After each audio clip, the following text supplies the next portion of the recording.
I stood there in my son's kitchen holding a casserole dish I'd driven 40 minutes to bring, and I heard her say it to her mother on the phone, clear as anything, not even trying to lower her voice. Oh, he showed up again, the grease monkey. Daniel actually invited him. I set the dish down on the counter very carefully, the way you set something down when your hands are shaking, but you don't want anyone to see it. My name is Lou Beckett. I'm 64 years old. I spent 31 years as an auto mechanic. Owned my own shop on Route 9 out in Harwick, Virginia. Beckett's Auto, nothing fancy. A two-bay garage with a hand-painted sign my wife Eleanor made the summer we opened, 1987. We raised our son Daniel in the apartment above that shop. He used to do his homework at the workbench when he was 8 years old, sitting on a stool with his sneakers not even reaching the floor yet.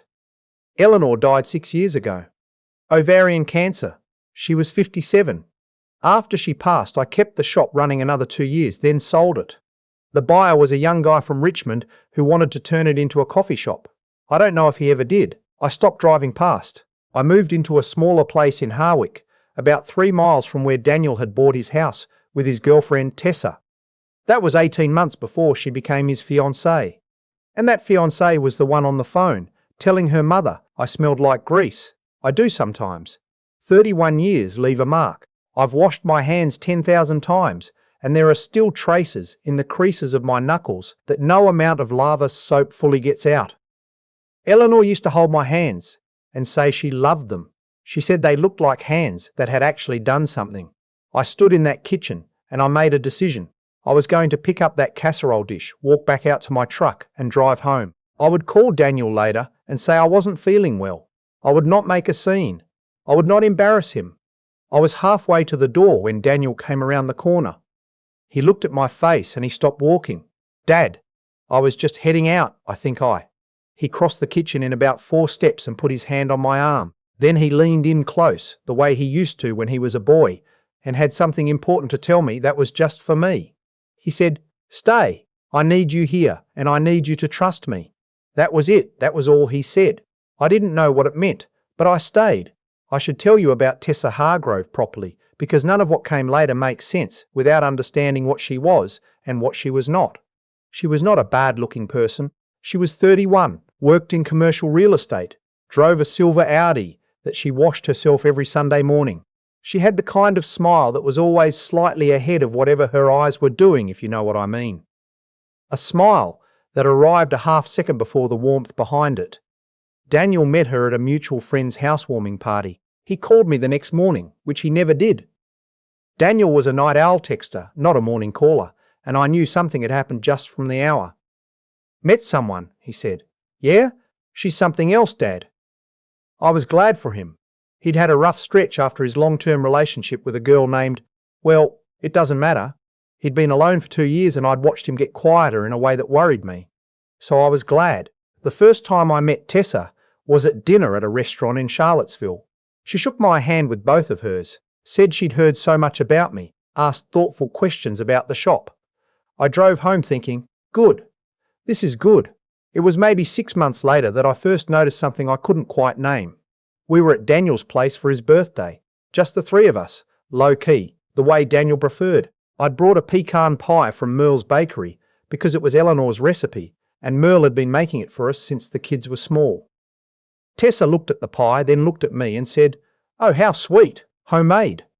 It wasn't homemade. I'd said it was from Merle's, but it was the way she said, "How sweet." Like she was talking about a child who'd coloured outside the lines, but you weren't going to correct them.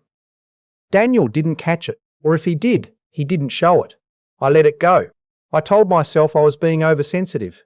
She was from a different background. Her father was a property developer up in McLean. Her mother did something with an art gallery. They had a different frame of reference. That was all, except it kept happening. Comments about my truck. Not mean, just observational, in that specific way where the observation is the meanness. "You're still driving that?" with a little laugh. Questions about my retirement savings that came wrapped in concern. "Are you comfortable?" I just worry with how things are economically. I'd sold the shop for $340,000 and had a pension and social security coming. I was more than fine, but she asked the question like I might be one busted water heater away from catastrophe. And then there was the thing with my grandson. Well, future grandson, not yet, but close enough. Tessa's sister had a boy of about 4 who called me the car man, because one time I'd fixed a toy truck of his at a family gathering, and Tessa laughed about it a little too long, a little too visibly, in a way that made her mother laugh too. I am not a man who reads subtext quickly. I'll be honest about that. Eleanor was the one who'd catch things early. She had a radar I never developed. After she was gone, I was slower on the uptake about people, but even I started to feel it. This low, constant signal that said, "You are not quite what we had in mind for this family." About 3 months before the engagement party, which is where this story really begins, Daniel called me on a Tuesday evening. "Just to talk," he said. We ended up on the phone for 2 hours. He asked me a lot about the shop, details I hadn't thought about in years, what the property was worth when I sold it, whether I'd had any legal structure around it, an LLC, a trust, what my plan was for the house I was in now. I answered everything honestly. It felt like the kind of conversation a son has when he starts thinking about the future in a serious way. I thought maybe they were planning to buy a bigger property, maybe start a family. "Why all the questions about the estate stuff?" I asked him. There was a pause. "Just thinking ahead," he said. "You're not getting any younger, Dad?" I laughed. He laughed. But later, lying in bed, I turned that pause over in my mind like a stone you pick up and can't quite put back down. The engagement party was held at the Hargrove family home in Maclean. I drove up on a Saturday afternoon in early November. The house was the kind of house where the driveway alone made you recalibrate your understanding of what a driveway was supposed to be. Circular, brick paved with a fountain in the middle that had been turned off for the season. I wore my good jacket, the navy one Eleanor bought me for her cousin's wedding back in 2009. I'd had it dry cleaned. I'd gotten a haircut. Tessa's father, a man named Pierce Hargrove, met me at the door. He had the handshake of a man who wanted you to know, he worked out. He called me Lou, with the kind of familiarity that isn't warm, it's just efficient, like he'd already processed me and filed me somewhere. "Come on in," he said. We were just starting. There were about 40 people inside. Catered. Someone walking around with a tray of champagne flutes. A baby grand in the corner that I assumed nobody played. I took a glass of water from a side table and stood near the window and looked for Daniel. I spotted him across the room. He was talking to a group of people I didn't recognize. Colleagues of Pierce's maybe, or Tessa's friends from the real estate world. He saw me and gave a small nod. Not a wave, a nod. Like we had an understanding I wasn't yet part of. I found a chair near the back and sat down. Tessa's mother came over about 20 minutes in, Vivian Hargrove, a precise, thin woman with the kind of posture you develop if someone tells you about it often enough during childhood. "Lou, so glad you made it," she said, in a voice that suggested she was glad in the same way you're glad a package arrives that you're obligated to sign for. "Wouldn't miss it," I said. She asked if I'd had a chance to see the garden. They'd done a major renovation, and I said I hadn't, and she gestured vaguely toward the back doors and moved on to someone else. It was about 45 minutes into the party when I heard Pierce Hargrove talking to someone in the hallway adjacent to where I was sitting. The door was mostly closed, but not fully. I wasn't trying to listen, but I heard my name. The father, Lou, mechanic, retired. A murmur I couldn't make out. "Harwick, little nowhere town." A pause. "Daniel's good smart kid. Just has some rough edges to file down, if you know what I mean." Another murmur. "The property situation is actually interesting. Talk to Tessa about it. The old man's sitting on a house and some cash from selling the garage. Not a fortune, but not nothing. Daniel's an only child." I stopped hearing the murmur after that because there was a sound in my ears that I recognized as blood pressure. I sat very still for a moment. Then I stood up, set my water glass on the side table, and walked toward the front door. And that was when Daniel appeared. He came from the hallway on the left, moving like he'd been watching for me. He reached me before I got to the door. He put his hand on my arm, the same gesture as the kitchen, the same grip.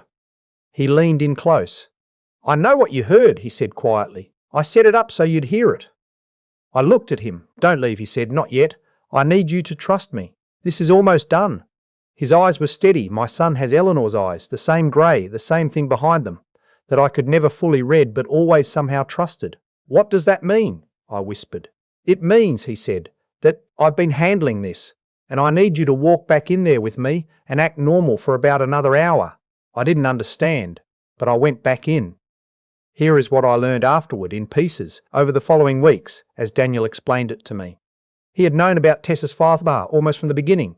Not everything, but enough. There had been a conversation, early in the relationship, where Pierce Hargrove had asked about Daniel's family in a way that went past polite interest.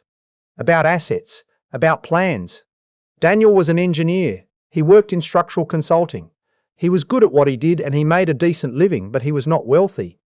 Pierce knew this, and Pierce, Daniel had come to understand, saw Tessa's relationships less as personal matters and more as financial arrangements to be optimized. Tessa loved Daniel, or at least Daniel believed that she did. And he still believes it, I think, though it's complicated now. But Tessa had grown up inside her father's logic. She had absorbed it the way you absorb the climate of the house you grew up in. When Pierce asked questions about Daniel's family situation, Tessa answered them, and she kept answering them. The question Pierce was building toward, Daniel figured out, was this: when Lou Beckett died, what would Daniel inherit, and how could that be structured to flow in a direction that Pierce's various business interests might benefit from? I want to be clear. This is not a small thing. Pierce Hargrove was not some cartoon villain twirling a mustache. He was a careful, experienced man who had spent decades finding ways to attach himself to other people's resources without it ever quite being illegal. He was good at it. He was patient at it.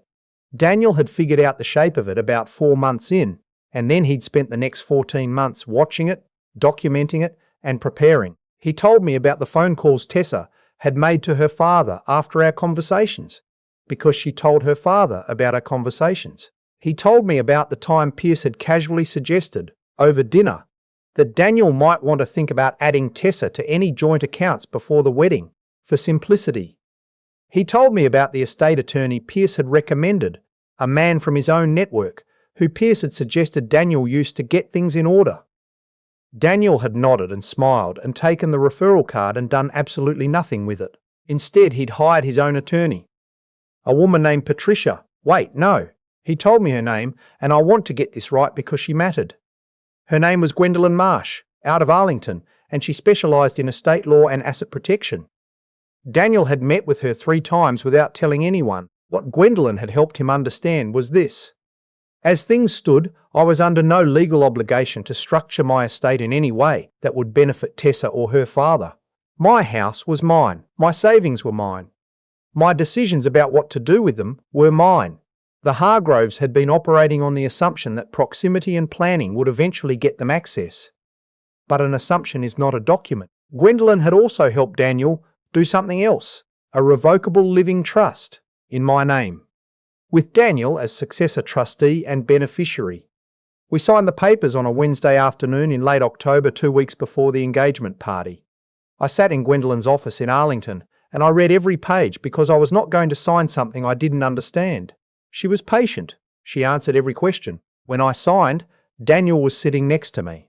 Afterward, we went to a diner across the street and ordered the same thing we always order: coffee and pie, him with apple, me with whatever looked good, and I said, "Will you tell me what's happening now?" He told me about most of it then. Not everything. He saved the engagement party part for later. The hour after Daniel found me near the door at the party was the strangest 60 minutes I can remember spending in a long time. I went back in. I made small talk. I accepted a second glass of water.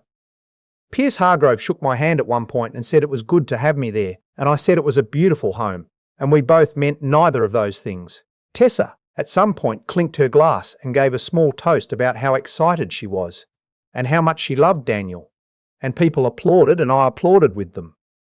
Daniel stood next to her with a smile that looked real enough. I've known my son his whole life, and I could not tell in that moment what was underneath it. Then, toward the end of the evening, Pierce gathered the core family, both sets of parents, Daniel, Tessa, in the study off the main hall for what he called a quick toast, just family. I sat in the leather chair he indicated and I held my glass. Pierce said something gracious about the future, about joining families. Then he turned to Daniel and said, almost as if it were an afterthought, that he'd been meaning to connect him with that estate attorney. Had Daniel had a chance to reach out? Daniel nodded slowly. Actually, he said, I've already gotten everything sorted out, took care of it last month. Pierce's expression stayed exactly the same. That was how I knew he was good at this. Oh, great, Pierce said. Which firm did you use? Marsh and Associates up in Arlington. Daniel said it simply. No drama, like he was talking about the weather. Gwendolyn Marsh, she's exceptional. Got the trust documentation done, asset protection structure, the whole thing, all locked up. Silence. A very brief one. The kind of silence that is full of recalculation. Tessa looked at Daniel. You didn't mention. I didn't want to make a big thing of it, Daniel said. Seemed like something to just handle quietly. Pierce cleared his throat. Well, good. That's very responsible. But his eyes, just for a moment, went somewhere else. Somewhere that was doing the math on what this meant and not liking the numbers. We finished the toast. We left 20 minutes later. In the parking lot, Daniel and I stood next to my truck. Was that it? I asked. That was most of it, he said. He explained the rest in the weeks that followed. Tessa, he'd come to understand, genuinely didn't know how far her father's planning had gone. She knew he asked questions. She'd answered them. But the degree to which Pierce had been building towards something structural, that was beyond what she'd been aware of, or perhaps beyond what she'd allowed herself to be aware of. When she found out, when Daniel told her, calmly with documentation, one evening at their kitchen table, she cried for a long time. Then she was angry. Then she said she needed time. They took the time, several months of it. I don't know what came of it, exactly. That's their business, and I respect that line. What I know is that Daniel called me in February and said that things were changed, that he and Tessa were working through what they were to each other, now that the scaffolding her father had built around their relationship was gone. I told him I loved him and I was proud of him. He said, I know, Dad. I've always known. In the spring I drove back up to McLean, not to the Hargrove house. I never went back there. I drove past the coffee shop that had replaced my old garage in Harwick on the way home, and I saw through the window that it was a coffee shop now, sure enough. Exposed brick, chalkboard menu, the whole thing. There were people inside with laptops. I sat in my truck in the parking lot for a minute. Eleanor used to bring me lunch at the shop on Fridays. She'd wrap it up in foil and put it in a paper bag and drive over on her lunch break. She did that for years. I'd eat it sitting on the front bumper of whatever car I was working on, and she'd sit in the plastic chair I kept by the bay door, and we'd talk. The world is full of people who think they know what a life is worth by looking at the surface of it, by the truck in the driveway or the zip code on the return address or the calluses on the hands. Eleanor knew the whole thing. Daniel knows the whole thing. That's 2 people in 64 years who knew me completely, and I understand that is not a small number. Some people never get one. I put the truck in drive. The road home was clear, the way Virginia roads can be in early spring before everything gets busy again. Just the trees coming back, pale green at the tips of the branches, the whole world getting ready to start over. I had nowhere particular to be. That is, at this point in my life, one of the finest feelings I know. I drove home. The coffee was already made. The house was warm. And for the first time in a long time, everything that mattered was exactly where I'd left it.